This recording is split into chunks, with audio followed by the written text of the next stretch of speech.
paz do Senhor Jesus reine em nossos corações.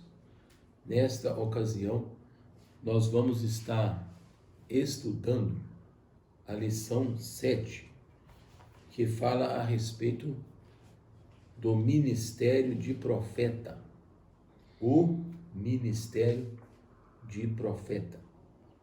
O texto áureo diz: E a uns pôs Deus na igreja, primeiramente apóstolos, em segundo lugar profetas, em terceiro lugar doutores, depois milagres, depois dons de curar, socorros, governos, variedade de línguas.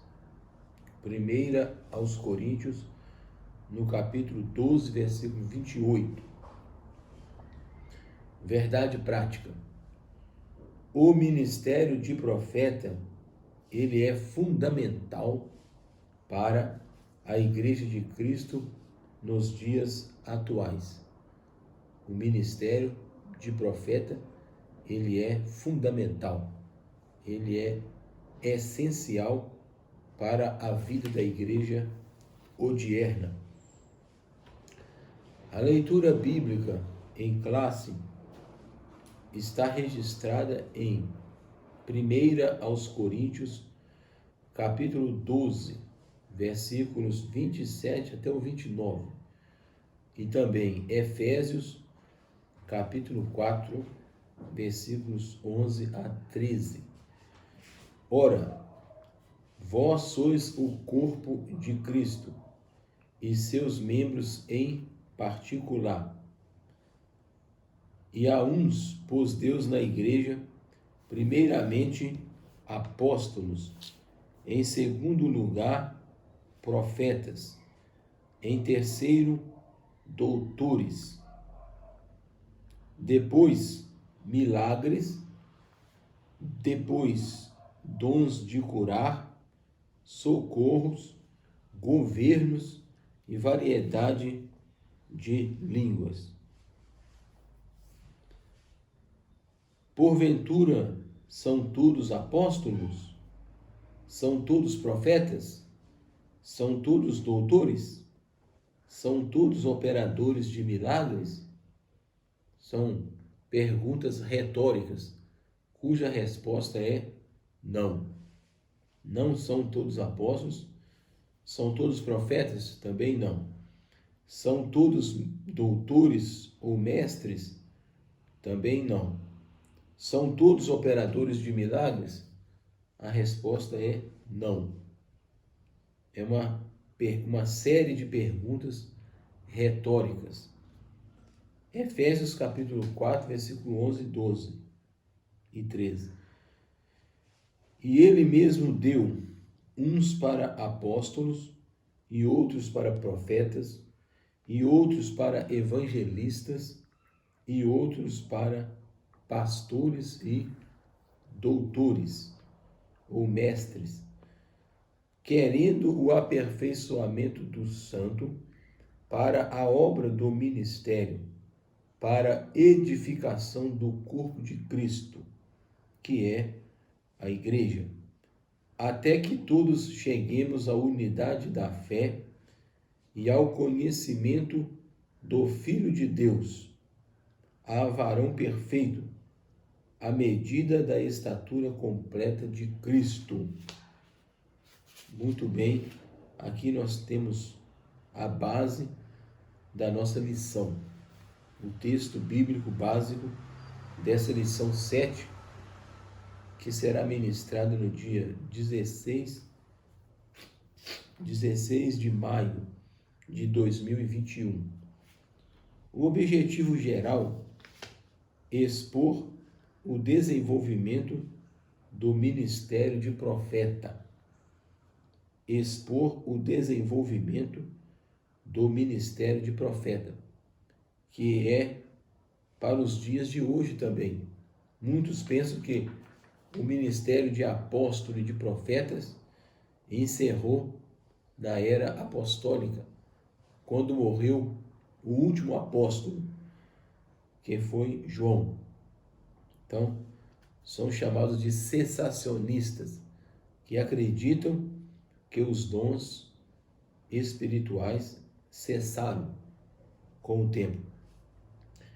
Descrever a função do profeta no Antigo Testamento é o primeiro objetivo específico. O segundo, explicar o ofício do profeta no Novo Testamento. Terceiro, esclarecer o verdadeiro do falso profeta. Distinguir entre um e outro, o verdadeiro profeta do falso. Na introdução do comentário, nós vemos que a lição dessa semana, ela fala a respeito do dom ministerial de profeta. Dom ministerial de profeta. Então nós vamos estudar, com base nas Escrituras, como é o profeta, como é o ministério do profeta, tanto no Antigo como no Novo Testamento. O ministério de profeta é altamente importante para os nossos dias, para nossos dias, para a atualidade. O ministério de profeta, ele é fundamental, ele é altamente importante para os nossos dias, porque o profeta, ele é um porta-voz de Deus. Ele fala em nome de Deus. O profeta fala mensagens espontâneas provenientes do Espírito Santo. Primeiro, o profeta do Antigo Testamento. O conceito: o profeta no Antigo Testamento era a pessoa incumbida para falar em nome de Deus. Ele era, então, o porta-voz. O Altíssimo fazia dele o seu porta-voz, um embaixador que representava os interesses do reino divino na terra. Então é bom observar que o profeta, ele fala em nome de Deus, ele comunica a palavra de Deus, ele é o seu porta-voz ou embaixador, representante de Deus. O profeta, ele poderia ser um profeta falando para Israel ou até mesmo para outras nações, como aconteceu com Jeremias capítulo 1, versículo 5. Deus falou: eu te constituí profeta das nações.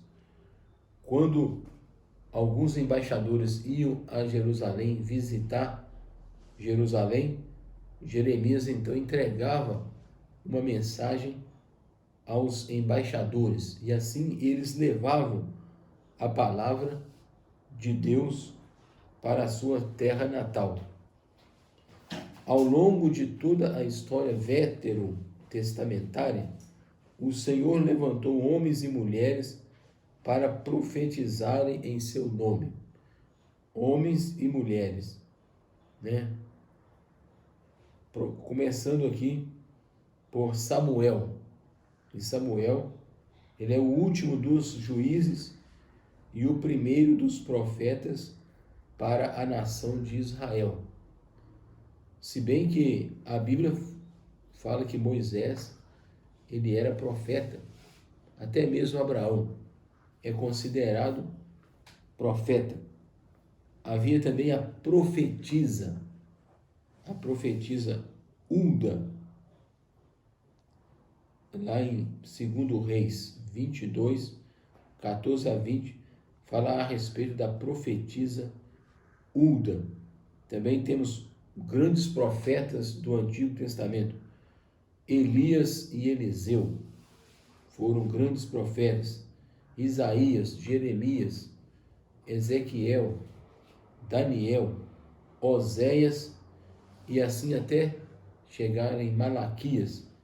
São profetas que Deus levantou no meio do povo de Israel para chamar Israel ao arrependimento, chamar Israel à conversão, para que eles voltassem ao Senhor, o nosso Deus. Então nós temos no Antigo Testamento muitos outros, como os profetas literários, Isaías, Jeremias, Ezequiel, Daniel. Por que eles são chamados de profetas literários? Porque eles deixaram as suas profecias escritas, eles escreveram as suas profecias. Ao passo que, por exemplo, Elias e Eliseu não deixaram livros escritos, no Antigo Testamento. Então, são profetas não literários. Número 2, o ofício. Através da inspiração divina, o profeta ele recebia uma revelação que desvendava o oculto, anunciava juízos, emitia conselhos e advertências divinas. Observa aí que o ministério de profeta, ele também chamava o povo ao arrependimento. Ele emitia conselhos e advertências divinas. Expressões como veio a mim a palavra do Senhor, e assim diz o Senhor, eram fórmulas usuais para o profeta começar a mensagem divina.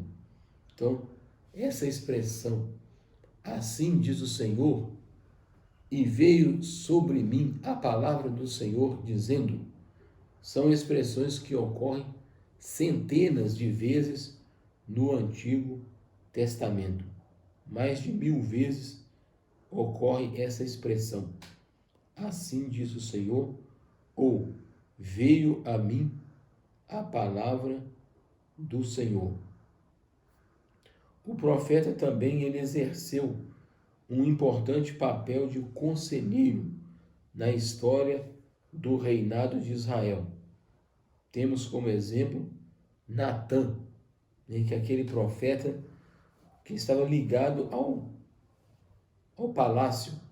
Ele profetizou para Davi, quando Davi cometeu um pecado, ou 2 pecados, o adultério e também um homicídio, na história de Urias e Batseba. Então, Natã foi ao profeta, Natã, o profeta, foi a Davi e advertiu o rei Davi a respeito do seu pecado. Outro detalhe interessante é que os profetas, eles pregavam contra a injustiça social. Isso é muito importante, que o profeta, ele denunciava a injustiça social, a exploração dos pobres, por exemplo, quando o pobre, ele era massacrado, moído. Então, o profeta, ele também advertia contra a injustiça social. Contudo, após a divisão do reino do norte e reino do sul, Israel, o profeta passou a ser perseguido. Sua profecia confrontava diretamente a prepotência da nobreza, a dissimulação dos sacerdotes e a injustiça social. 3. O profetismo. Nós vamos falar sobre o profetismo. O profetismo, ele durou centenas de anos, desde os primeiros profetas até os últimos profetas. De acordo com o dicionário teológico da CPAD, o profetismo foi um movimento que surgiu no período aproximado do século VIII antes de Cristo, tanto em Israel, o Reino do Norte, quanto em Judá, o Reino do Sul. O objetivo desses movimentos era restaurar o monoteísmo hebreu, combater a idolatria. Observa isso. Combater a idolatria era a função do profeta. Ele denunciava, ele combatia a idolatria. Denunciar as injustiças sociais, que nós já falamos aqui antes, denunciar as injustiças sociais, a exploração dos pobres pelos ricos. Proclamar o dia do Senhor também era função do sacerdote, anunciar o dia do Senhor, que era dia de juízo, um dia de juízo. Foi nesse tempo que os verdadeiros profetas em Israel foram cruelmente surrados, presos e mortos. Presos e mortos. A síntese, o resumo: os profetas do Antigo Testamento falavam em nome de Deus, em primeiro lugar, para a nação de Israel, em segundo, para povos estranhos ou estrangeiros. Número 2. O profeta no Novo Testamento. O profeta no Novo Testamento, a importância do termo profeta em Novo Testamento. Como já vimos em Efésios 4, versículo 11, lá diz que Deus deu, Ele mesmo, Jesus, deu à igreja apóstolos, profetas, evangelistas, pastor e doutor. Pastores e doutores. Com qual objetivo? Com qual finalidade? A fim de que, com vistas ou querendo o aperfeiçoamento dos santos, para a obra do ministério, do serviço, para a edificação do corpo de Cristo. Então nós vemos isso em Efésios 4, versículo 11, são 5 ministérios. 5 ministérios. E não por acaso o termo profeta aparece na segunda posição da lista apresentada em 1 Coríntios 12, 28, Efésios 4, 11. O profeta é identificado 3 vezes na Epístola aos Efésios, 3 vezes, como alguém que acompanhava os apóstolos. Em Efésios 2:20, edificados sobre o fundamento dos apóstolos e dos profetas, sendo Jesus Cristo a principal pedra de esquina.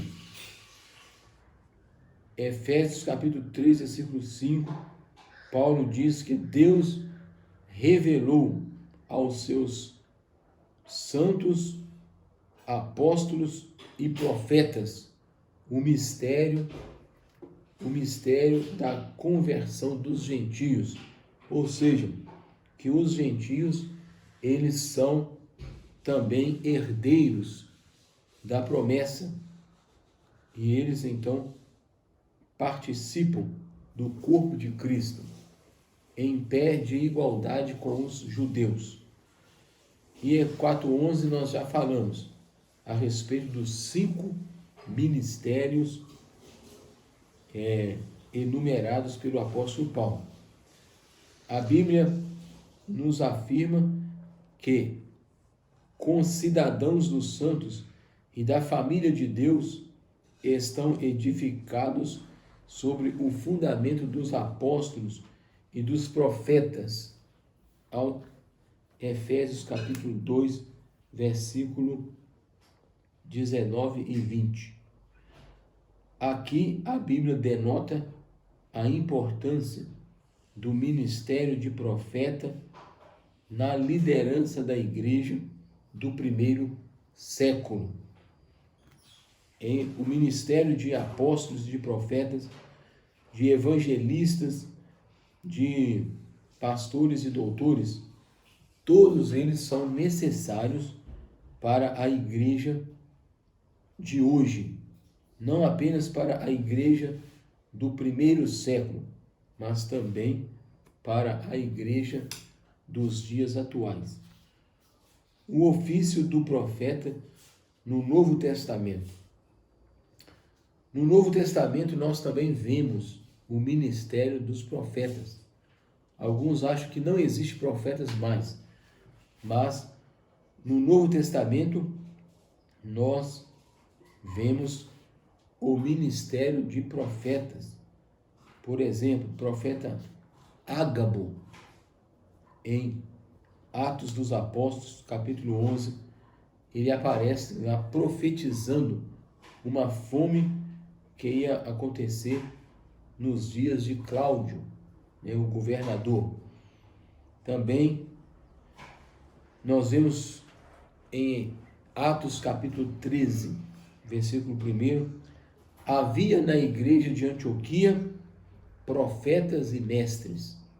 Observa bem isso, que na igreja de Antioquia da Síria havia profetas e mestres, dentre eles Barnabé e Saulo.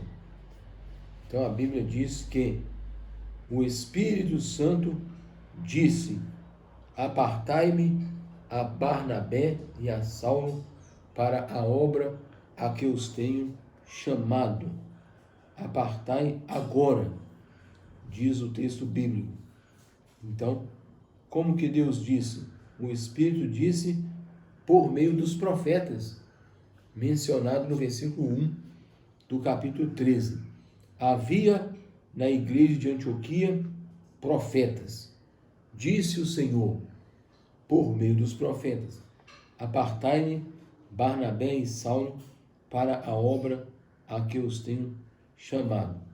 Então, era dever do profeta no Novo Testamento, assim como para o Antigo Testamento, desmascarar o pecado, proclamar a justiça, advertir do juízo vindouro e combater o mundanismo e frieza espiritual entre o povo de Deus.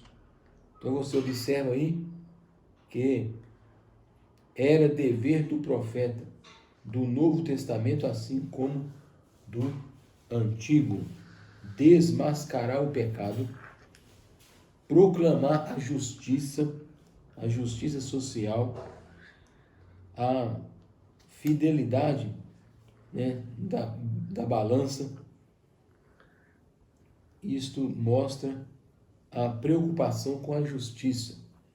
Depois vem advertir do juízo vindouro e também combater o mundanismo e frieza espiritual entre o povo de Deus. Então vemos aqui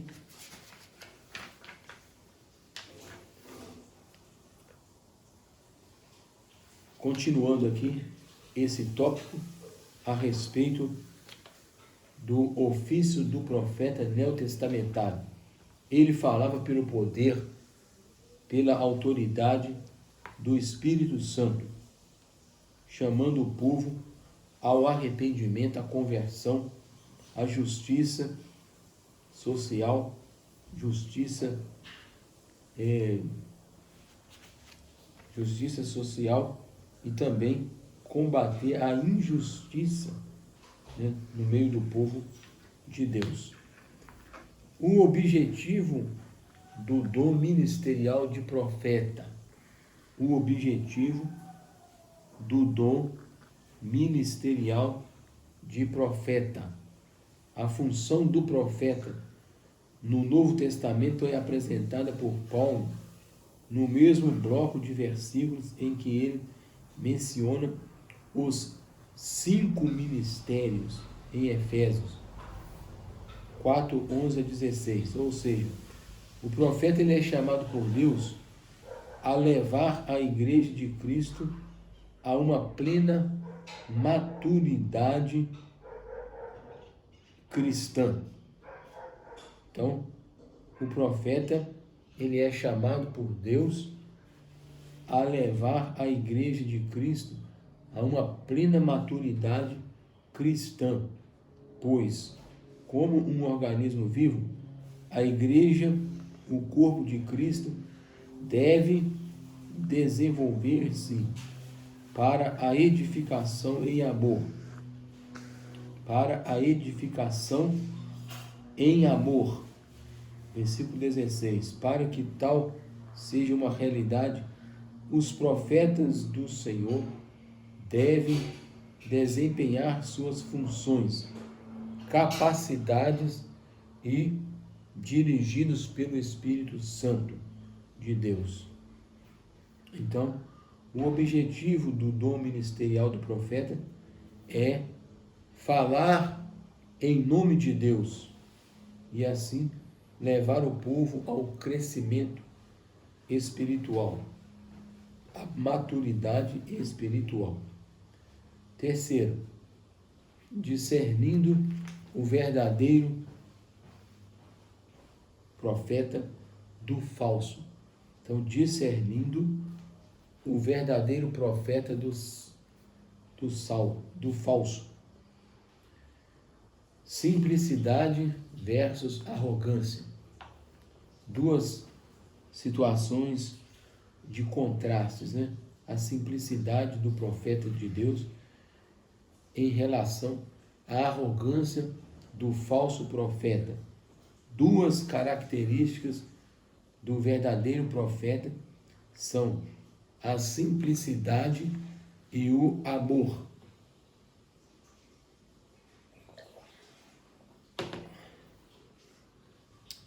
Ainda que a palavra seja de juízo,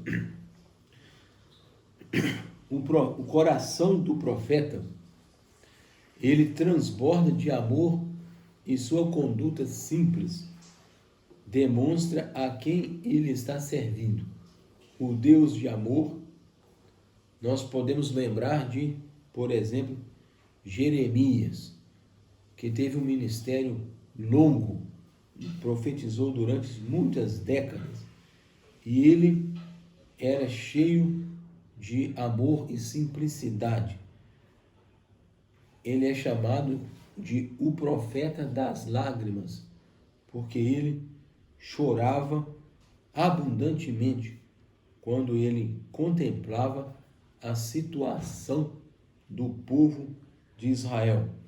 Então ele chorava, ele lamentava, como nós temos na Bíblia o livro dele, Lamentações de Jeremias. Também o profeta Joel, aliás, o profeta Oséias, mas também Joel e outros, eles profetizavam com simplicidade, mas com autoridade divina. Oséias, ele sofreu na sua própria vida as experiências, né, da traição, da idolatria. Então, Oséias, ele combateu a idolatria de Israel nos seus dias. E o próprio Jesus, o próprio Senhor Jesus Cristo, ele também foi perseguido por causa da sua palavra, dos seus ensinos, que eram profecia. Então Jesus era também profeta. A Bíblia mostra isso. A mulher samaritana, ela disse: vejo que és profeta. Um profeta se levantou no meio do seu povo. Está nos evangelhos. Então, o profeta maior. João Batista, também considerado profeta. Até mais que isso, um super profeta. Também, além de Jeremias, havia também o falso profeta Ananias. Jeremias teve que lutar muito contra Ananias. E Ananias, ele era um profeta mentiroso que enfrentava Jeremias lá no seu tempo. Número 2. Pelos frutos os conhecereis. Como é que nós vamos reconhecer um profeta falso, diferenciar do profeta verdadeiro? Então, Jesus disse: pelos seus frutos os conhecereis. Pela sua conduta, pelo seu modo de viver, pela sua ética, é que nós vamos reconhecer quem são os verdadeiros profetas dos falsos profetas. Então, pelos seus frutos os conhecereis. O verdadeiro profeta do falso, pela performance. Nós lembre-se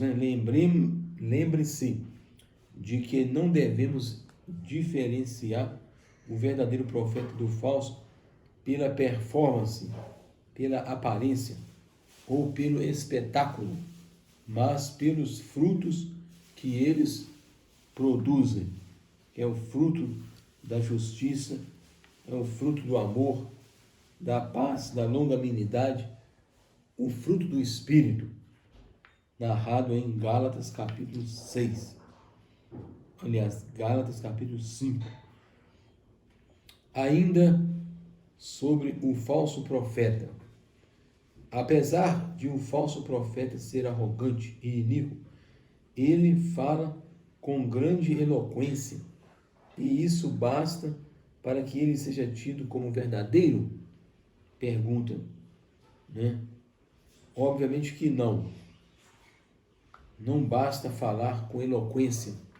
É necessário viver a mensagem. É necessário praticar a palavra de Deus. Não apenas proclamá-la com eloquência. John Bevere diz que falsos profetas são aqueles que ministram em nome de Jesus nas nossas igrejas e conferências, os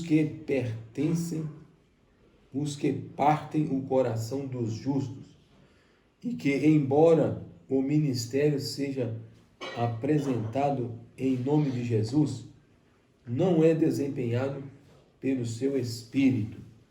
Eles falam em nome de Jesus, mas não são profetas verdadeiros, porque eles são arrogantes, né? Então, há uma diferença entre o falso e o verdadeiro profeta.